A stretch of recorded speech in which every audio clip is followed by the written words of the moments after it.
Applella on AirDrop, eli ilmapudotus. Kaikki ei käänny suomen kielelle ihan niin näppärästi.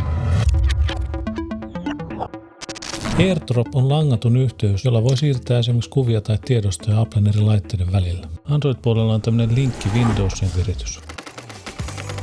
Viritys sen takia, että se toimii vähän miten sattuu, eikä läheskään yhtä sulavasti kuin Applen ilmapudotus, siis AirDrop. Eipä toisaalta AirDropikaan toimi aina niin hyvin kuin Apple-fanaatikkojen villeissä unelmissa.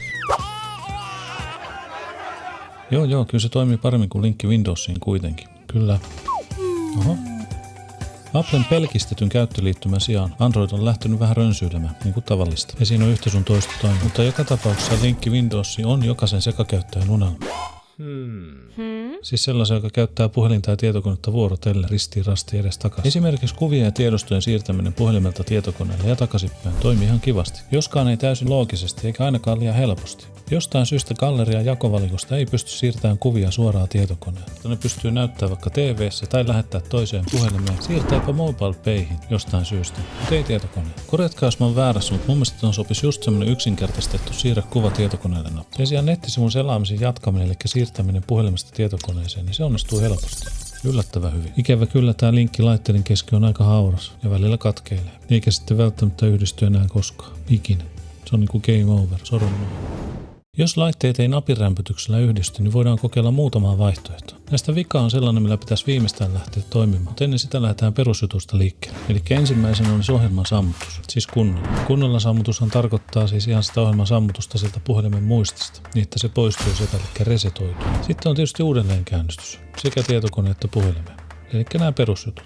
Se joskus auttaa. Ja teille omituisille otuksille, fossiileille suorastaan, jotka vielä säädätte vanhojen nappulavalikoiden kanssa. Näin ne ohjelmat sammutetaan sen kautta.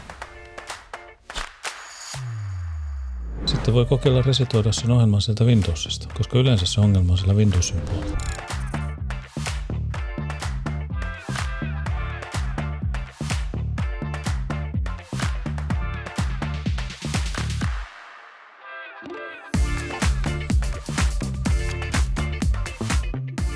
Jos ei resetointi toimi, niin sitten auta ohjelman poisto ja uudelleen asennus. Mutta tässä tuleekin pieni ongelma Windowsin puolella. Sitä ei niin vaan poistetakaan. Linkki puhelimeen kuuluu nimittäin sisään rakennettuna Windowsiin. Joudutaan käyttämään PowerShellia, mutta ei kannata säikähtää. Se on aika yksinkertainen. Yksi komento, jonka mä laitan tuohon kopioitavaksi ja näytän, miten se toimii. Ja sitä kannattaa ehdottomasti kokeilla, jos ei nämä muut keinot auta, koska tää oli ainoa keino, millä mä sain sen toimimaan nyt viimeksi, kun kyseinen ohjelma päätti heittää niin sanotusti pyyhkeen kehään. Katsotaan se.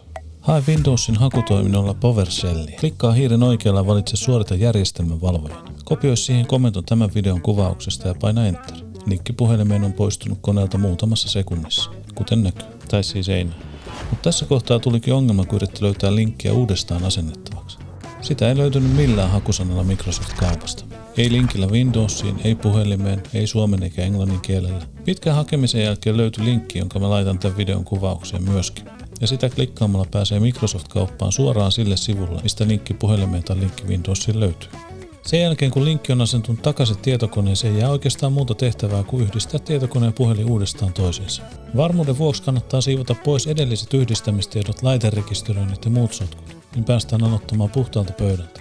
Niin on suurempi todennäköisyys, että linkki ehkä yhdistyy ja ehkä jopa toimii, ainakin jonkun aikaa. Jos homma ei lähtenyt toimii jostain syystä, niin laita kommenttia, niin se etvitään yhdessä. Muuten tää video oli tässä. Kiitos kun katsoit, tykkää jos tykkäsit, tilaa kanavan, jos haluat nähdä lisää ja nähdään seuraavassa. Jos on päässyt unohtumaan, että miten puhelin yhdistettiin tietokoneeseen, niin katso tää video seuraavaksi. Menikö se toi video? Siis toi video seuraavaksi. Joo, no mene pois.